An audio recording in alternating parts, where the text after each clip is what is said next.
सुंदरवन में इस साल मॉनसून की बारिश ने पिछले कई दशकों का रिकॉर्ड तोड़ दिया था। पिछले 3 दिनों से लगातार मूसलाधार बारिश और कड़कती बिजली से पूरा जंगल कांप रहा था। रानो चिड़िया अपने पुराने आम के पेड़ के घोंसले में दोनों मासूम बच्चों गुड़िया और कुकू को अपने भीगे पंखों में ढाल बनाकर छिपाए बैठी थी। मम्मा, ओ मम्मा, मुझे बहुत ठंड लग रही है और पेट में चूहे कूद रहे हैं। मम्मा, हमारे घर की छत से तो सारा पानी हमारे ऊपर गिर रहा है। क्या हवा हमारे इस छोटे से घर को उड़ा ले जाएगी? मम्मा, देखो ना, हवा कितनी तेज चल रही है। मुझे बहुत डर लग रहा है। क्या हमारी छत कभी ऐसी नहीं बन सकती जो बारिश में ना भीगे? घबराओ मत मेरे प्यारे बच्चों, जब तक तुम्हारी मम्मा और पापा तुम्हारे साथ है तुम्हें कुछ नहीं होगा। थोड़ा सा सब्र रखो। आज की ये तूफानी रात बीत जाने दो। कल सुबह जैसे ही सूरज निकलेगा, मैं और तुम्हारे पापा मिलकर तुम दोनों के लिए एक ऐसा सुंदर और सुरक्षित घर बनाएंगे जिसे कोई बारिश या तूफान छू भी नहीं पाएगा। तभी टुन्नू चिड़ा बाहर से भोजन के कुछ दाने ढूंढ कर लाया और बच्चों को खिलाने लगा। लेकिन तभी एक भीषण बवंडर आया और उनकी दाल कड़ाके के साथ टूटकर गंदे नाले में समा गई। रानो और टुन्नू ने अंतिम क्षणों में बच्चों को बचाकर पास के नीम के पेड़ में शरण ली। उनका आशियाना आंखों के सामने तबाह हो गया था और तीनों मासूम बच्चे भूखे प्यासे सुबह का इंतजार करने लगे। अगली सुबह बारिश थमने पर रानो और टुन्नू बीमार बच्चों को लेकर आश्रय की तलाश में निकले। रास्ते में उन्हें कालू कौवे और गोरी कौवी का बड़ा पक्का लकड़ी का घर दिखाई दिया। रानो ने उम्मीद जताई कि शायद कालू को दया आ जाए और उसने हिम्मत जुटाकर कालू के घर की कुंडी खटखटाई। कालू भैया, गोरी बहन, कृपा करके दरवाजा खोलो। कल रात तूफान में मेरा पूरा घोंसला नाले में बह गया। मेरे छोटे छोटे बच्चे कल रात से भूखे हैं और कुकू को तेज बुखार है। दया करके आज के दिन अपने घर के कोने में हमें थोड़ी सी जगह दे दो और बच्चों के लिए 2 बूंद पीने का साफ पानी दे दो। शाम होते ही हम चले जाएंगे। अरे वाह रानो चिड़िया, बड़ी आसानी से चली आई हमारे घर का दरवाज़ा खटखटाने। ये हमारा पक्का घर है, कोई मुफ्त की धर्मशाला या अनाथालय नहीं। अगर तुम चारों अपने गंदे और भीगे पंखों के साथ अंदर आओगे तो हमारे घर का फर्श गंदा हो जाएगा और हमारे लिए सांस लेने की जगह भी कम पड़ जाएगी। हाँ, गोरी बिल्कुल ठीक कह रही है। रानो, जब पूरे जंगल के पक्षी मेहनत करके अपने लिए मजबूत और पक्का घर बना रहे थे, तब तुम क्या कर रही थी? अब जब तुम्हारा तिनकों का कमजोर ढकोसला उड़ गया तो तुम हमारे पक्के घर पर नजर कराने आ गई हो। भागो यहाँ से। हमारे पास किसी मुफ्तखोर और आलसी पक्षी के लिए कोई जगह नहीं है। कालू भैया, मुझे अपने लिए कुछ नहीं चाहिए। मैं और टुन्नू बाहर धूप में बैठने को तैयार है। बस अन मासूम बच्चों को थोड़ा सा पानी और सूखी जगह दे दो। कुकू बहुत छोटा है भैया, वो बीमारी बर्दाश्त नहीं कर पा रहा है। अरे, एक बार में बात समझ में नहीं आती? अपने बच्चों का रोना किसी और के सामने जाकर रो। हमारे पास न पानी है और न अनाज। चलो निकलो यहाँ से। कालू कौवे ने जोर से दरवाजा बंद कर दिया। धड़ाक! रानो के आंसू छलक पड़े, पर उसने स्वाभिमान से बच्चों के आंसू पोंछे और आगे बढ़ गई। कालू से दुत्कार पाकर पूरा परिवार उड़ते हुए जंगल के मुहाने पर किसान के विशाल करेले के खेत में पहुंचा। वहां खेत के बीचों बीच एक बहुत ही पुराना और जक्सा बड़ा करेला लटक रहा था। रानो ने करेले की मोटी छाल को ठोक कर देखा, जिस पर बारिश की बूंदें ठहर नहीं सकती थी। उसकी तेज बुद्धि में तुरंत एक अनोखा विचार आया। सुनिए जी, जरा इस विशाल करेले को देखिए। इसकी बाहरी छाल किसी लोहे के ढाल जैसी मजबूत और ढलानदार है। अगर बारिश आएगी भी तो पानी इस पर से फिसलकर सीधे जमीन पर गिर जाएगा। क्यों ना हम इस विशाल करेले के अंदर के सारे बीजों और गुदे को साफ करके इसे अपना एक अनोखा करेले का घर बना ले। क्या?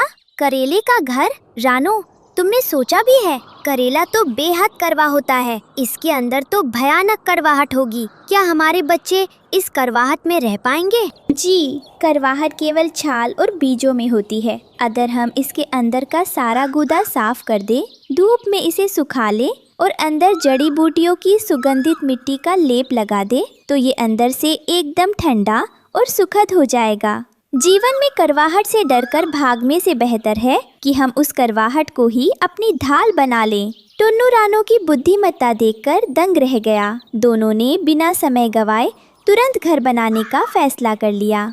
रानो और टुन्नू ने 2 दिन मेहनत करके करेले के कड़वे बीज और गूदा साफ कर दिया। उन्होंने गोल खिड़कियां और सुंदर दरवाजा तराशा। रानो ने अंदर चंदन, पुदीने और मुल्तानी मिट्टी का लेप लगाया, जिससे कड़वी गंध की जगह भीनी भीनी खुशबू आने लगी। रानो ने घर से निकले सैकड़ों कड़वे बीजों को मिट्टी में बोकर रोज नदी से पानी से सींचा। कुछ ही हफ्तों में लहलहाती बेलें उगाईं और उनका मजबूत करेले का महल तैयार हो गया। जब जंगल के पक्षी रानो के अनोखे घर की तारीफ करने आए, तो कालू और गोरी का चेहरा जलन से फक पड़ गया। वे रानो का मजाक उड़ाने लगे। वे चिल्ला चिल्ला कर कहने लगे कि कड़वे घर में रहने से रानो के बच्चों की जीभ कड़वी हो जाएगी और बारिश में करेला सड़ जाएगा। अरे देखो तो भाइयों, ये रानो चिड़िया कितनी महापागल हो गई है। भला दुनिया में कोई कड़वे करेले में भी घर बनाता है? छी छी, जब देखो तब कड़वाहट की बदबू आती होगी। कुछ दिनों में इसके बच्चों की जीभ कड़वी हो जाएगी और वे बीमार पड़ जाएंगे। सही कह रही हो गोरी। जब हवा चलेगी तो पूरे घर से कड़वा रस टपकेगा। रानो का दिमाग खराब हो गया है। जब बारिश आएगी तो ये कड़वा करेला सड़ जाएगा और ये सब उसी सलांत में दबकर मर जाएंगे। कालू भैया, जो करेला बाहर से कड़वा दिखता है, वो शरीर के सारे जहर को मार देता है। बाहरी कड़वाहट से डरने वाले लोग कभी अंदर की मिठास को नहीं पहचान पाते। समय ही बताएगा कि किसका घर टिकता है और किसका सड़ता है। रानो की बात सुनकर कालू गुस्से में दांत पीसता हुआ वहां से चला गया। वो रानो के घर को तबाह करने की साजिश रचने लगा। मौसम बदलते ही सुंदरवन के मुख्य तालाब का पानी दूषित हो गया। दूषित पानी पीते ही देखते पूरे जंगल में एक भयंकर और रहस्यमयी महामारी फैल गई। तोता, बुलबुल, कबूतर, मैना और यहाँ तक कि कालू कौवा, वो गोरी कौवी भी तेज बुखार, पेट दर्द और कमजोरी से तड़पने लगे। पक्षियों के भीगे पंख ढीले पड़ गए थे और पूरा जंगल चीख पुकार से गूंज उठा। हे भगवान, मेरे पेट में उठती हुई मरोड़ बर्दाश्त नहीं हो रही। सिर बुखार से फट रहा है, कोई बचाओ। मेरी तो उड़ने की ताकत भी खत्म हो गई है। क्या सुंदरवन में हमारी जान बचाने वाला कोई नहीं है? पूरे सुंदरवन में सन्नाटा और बीमारी का खौफ छाया हुआ था। तभी जंगल के सबसे वयोवृद्ध और ज्ञानी बूढ़े कछुए तालाब के किनारे से रेंगते हुए बाहर आए। कछुए काका ने जब पक्षियों की ये दुर्दशा देखी, तो उन्होंने अपनी दूरदर्शिता से महामारी का कारण और उसका इलाज तुरंत समझ लिया। सुनो पक्षियों, हिम्मत मत हारो। इस महामारी का जहर केवल एक ही चीज काट सकती है, ताजा करेला, तुलसी और गिलोय का औषधीय रस। और ये अक्सीर दवा केवल रानो चिड़िया के करेले के घर और उसकी खेती में ही मिल सकती है। लेकिन काका, हमने और कालू ने तो रानो के करेले के घर का कितना मजाक उड़ाया था। क्या वो हमारी मदद करेगी? रानो का दिल कड़वा नहीं, बेहद दयालु और मीठा है। तुम सब मेरे पीछे आओ, मैं तुम्हें रानो के पास ले चलता हूँ। बूढ़ा कछुआ आगे आगे चला और उसके पीछे पीछे तड़पते, लंगड़ाते और रेंगते हुए बीमार पक्षियों का एक लंबा काफिला रानो के करेले के घर की ओर बढ़ने लगा।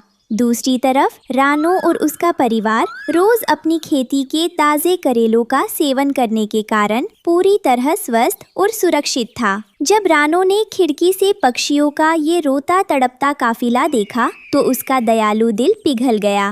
रानो ने पुरानी बातें और ताने पल भर में भुला दिए। उसने तुरंत टुन्नू और कछुए काका की मदद से अपनी खेती से ताजे करेले तोड़े, उसमें तुलसी, गिलोय और शहद मिलाकर एक जादुई काढ़ा तैयार किया भैया घबराओ मत, ज़रा सा सब्र रखो।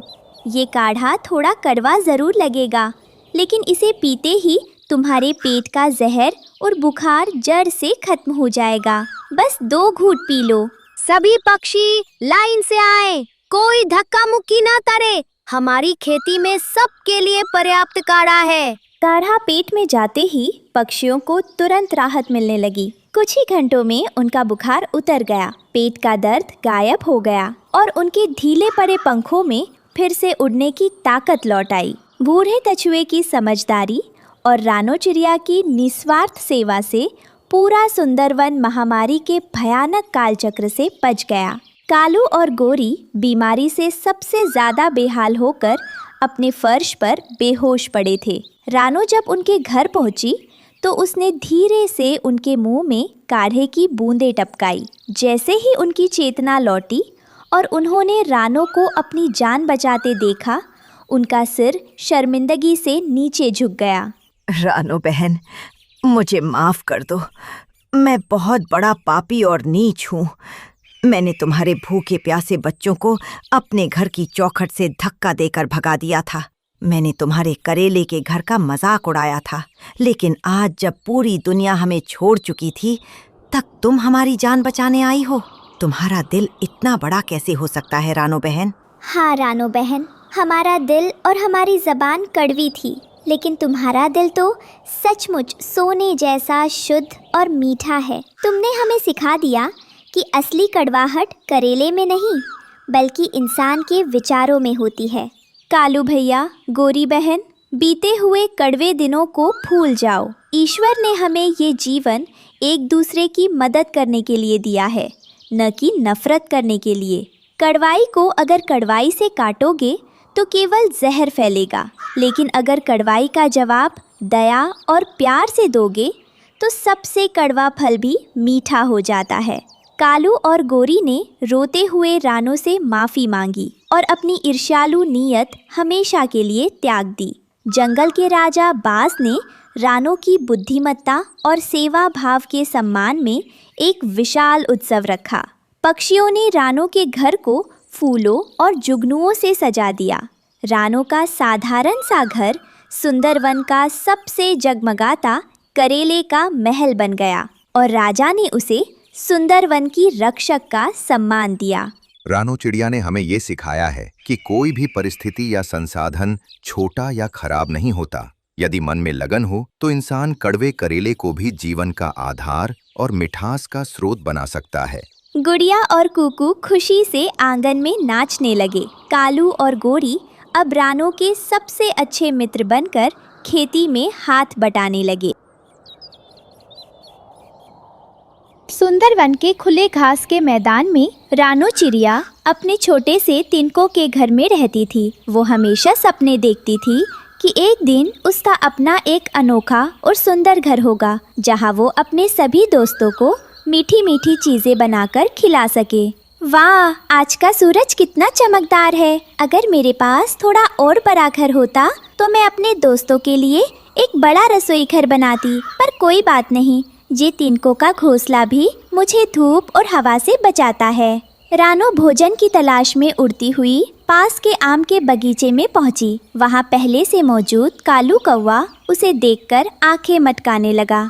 अरे ओ रानो, कहाँ उड़ती फिर रही हो? जरा अपना घोंसला तो देखो। जरा सी हवा चलती है और तुम्हारा तिनकों का ढांचा कांपने लगता है। देखो मुझे, मैंने चीड़ की मजबूत लकड़ियों से कितना बड़ा घर बनाया है। तुम तो बस तिनके ही चुनती रहोगी। कालू भाई, किसी के घर का मजाक उड़ाना अच्छी बात नहीं है। रानू ईमानदारी से मेहनत करती है और अपने छोटे से घर में भी बहुत खुश रहती है। बड़ा घर होने से दिल बड़ा नहीं हो जाता। अरे जाओ जाओ मिट्ठू, खुशी से पेट नहीं भरता और ना ही बारिश से बचाव होता है। रानू कभी मेरी तरह आलीशान घर नहीं बना सकती। कालू कौवे की कड़वी बातें सुनकर रानू का मन थोड़ा उदास हो गया। वो मिट्ठू के साथ उड़ती हुई फूलों की घाटी में आ गई। घाटी की सुंदरता और फूलों की खुशबू ने रानू का मन तरोताजा कर दिया। मिट्ठू, कालू भाई सही कह रहे थे, मुझे भी एक मजबूत और बड़ा घर बनाना चाहिए, लेकिन मैं लकड़ी या मिट्टी का साधारण घर नहीं बनाऊंगी। मैं अपने हुनर का इस्तेमाल करके एक पूरा घर चॉकलेट का बनाऊंगी। चॉकलेट का घर? रानू, क्या तुम होश में हो? इतना बड़ा घर बनाने के लिए तो सैकड़ों किलो डार्क कोको बीन्स, जादुई शहद और गाढ़ा दूध चाहिए होगा। वो सब इस जंगल में कहाँ मिलेगा? ढूंढने से तो भगवान भी मिल जाते हैं मिट्टू। अगर हम मेहनत करेंगे तो हमें सामग्री भी मिल जाएगी। चलो सफर शुरू करते हैं। रानू और मिट्ठू उड़ते उड़ते बांस के घने जंगल में पहुँचे, जहाँ की हवा में नमी थी और यही जगह जंगली कोको के पौधों के लिए मशहूर थी। वहाँ उन्हें बंटी कबूतर मिला। अरे रानू बहन, मिट्ठू भाई, तुम दोनों इतने घने और अंधेरे बांस के जंगल में क्या कर रहे हो? यहाँ तो रास्ता भटकने का डर रहता है। बंटी भाई, हम जादुई कोको बीन्स ढूंढ रहे हैं। मुझे चॉकलेट का एक बड़ा घर बनाना है। क्या तुमने इस जंगल में कोको के पौधे देखे हैं? चॉकलेट का घर? वाह, उसमें तो बहुत सारी मीठी मीठी चीजें होंगी। हाँ, मैंने इस जंगल के दूसरे छोर पर काली मिट्टी के पास कोको के फल लटके देखे हैं। अगर तुम मुझे उस चॉकलेट के घर में रहने के लिए एक छोटा सा कमरा दोगी तो मैं तुम्हारी मदद करूँगा। बिल्कुल बंटी, तुम हमारे साथ चलो। कोको बीन्स इकट्ठा करने के बाद तीनों पक्षियों को चॉकलेट को गाढ़ा करने और बांधने के लिए स्टार्च और बीजों की जरूरत थी। इसके लिए वे मकई के बड़े खेत में पहुँचे, जहाँ चीकू खरगोश रहता था। अरे पक्षी दोस्तों, आसमान से उतरकर मेरे खेत में क्या ढूंढ रहे हो? चीकू भाई, हम चॉकलेट का घर बना रहे हैं। हमें नींव को मजबूत करने के लिए मकई का पाउडर और सूखी सामग्री चाहिए। चॉकलेट का घर? मैंने अपनी पूरी जिंदगी में गाजर के अलावा कोई मीठी चीज इतनी बड़ी बनते नहीं देखी। मैं तुम्हें सबसे अच्छी मकई दूंगा, बस मुझे भी अपने घर का उद्घाटन देखने आने देना। चीकू खरगोश ने अपनी थैली में से सूखी मकई का ढेर रानू के हवाले कर दिया। अब रानू के पास कोको और मकई आ चुकी थी, लेकिन सबसे जरूरी चीज जादुई शहद अभी भी बाकी थी। रानू, मिट्ठू और बंटी उड़ते हुए पहाड़ी जंगल में झरने के किनारे पहुँचे। यहाँ का वातावरण ठंडा था और हवा में शहद की भीनी भीनी खुशबू थी। चट्टान पर रानी मधुमक्खी अपने सैनिकों के साथ पहरा दे रही थी। रानू, जरा संभल कर, ये रानी मधुमक्खी बहुत सख्त है। अगर इसे गुस्सा आया तो ये अपने सैनिकों को हमारे पीछे लगा देगी। प्रणाम रानी मधुमक्खी जी, हम आपके राज्य में चोरी करने नहीं आए हैं। हम आपसे थोड़ा सा जादुई शहद मांगने आए हैं, ताकि हम एक ऐसा घर बना सके जो बारिश में ना पिघले। हमारा शहद बहुत कीमती है चिड़िया, हम इसे किसी आलसी को नहीं देते। तुमने इस शहद के बदले क्या मेहनत की है? हम बांस के जंगल से कोको बीन्स लाए हैं और मकई के खेत से मेहनत करके सामग्री जुटाई है। हम अपने सपनों का महल बनाना चाहते हैं। तुम्हारी ईमानदारी और मेहनत देखकर मैं तुम्हें जादुई शहद का एक बड़ा घड़ा देती हूँ। ये शहद तुम्हारे चॉकलेट के घर को पत्थर जैसा मजबूत बना देगा। सारी सामग्री जमा करने के बाद रानू ने घर बनाने के लिए केले और नारियल के बगीचे को चुना। यहाँ बड़े बड़े केले के पत्ते साँचे का काम कर सकते थे और नारियल के पेड़ तेज हवाओं को रोक सकते थे। दोस्तों, काम शुरू करते हैं। बंटी, तुम कोको बीन्स को पिघलाओ। मिट्ठू, तुम उसमें जादुई शहद मिलाओ। चीकू भाई, आप नीचे से मकई का पाउडर डालकर इस मिश्रण को गाढ़ा बनाइए। वाह रानू, ये चॉकलेट का घोल तो बहुत ही स्वादिष्ट लग रहा है। मेरा मन कर रहा है कि अभी थोड़ा सा खा लूं। सब्र करो बंटी, पहले घर बनने दो, फिर सब मिलकर खाएंगे। पूरे दिन की कड़ी मेहनत के बाद केले के पत्तों के साँचों में चॉकलेट जमने लगी। रानू ने दीवारों पर नक्काशी की और छत को सफ़ेद क्रीम से सजाया। जब शाम ढली तो केले और नारियल के बगीचे के बीचों बीच एक अद्भुत महल खड़ा था। जो भी पक्षी या जानवर वहां से गुजरता, वो इस महल को देखकर हैरान रह जाता। पूरा जंगल रानू की कारीगरी की तारीफ कर रहा था। बाप रे बाप, ऐसा घर तो राजा महाराजाओं का भी नहीं होता। ये कितना सुंदर और मीठा है। ये हम सबकी मेहनत का फल है। ये घर सिर्फ मेरा नहीं, हम सबका है। मान में इंद्रधनुष खिल उठा था। रानू चिड़िया ने पूरे सुंदरवन के पक्षियों को अपने नए चॉकलेट महल के उद्घाटन और दावत के लिए आमंत्रित किया। जंगल के सभी भाइयों और बहनों, आज मेरी चॉकलेट महल में मीठी दावत है। आप सब सादर आमंत्रित है। शाम के समय रानू के चॉकलेट महल में जश्न का माहौल था। रानू ने महल की दीवारों से थोड़ा थोड़ा स्वादिष्ट चॉकलेट और क्रीम निकालकर सभी पक्षियों को बांटा। चीकू खरगोश, बंटी कबूतर, रानी मधुमक्खी और कालू कौवा सभी एक साथ बैठकर दावत का मजा ले रहे थे।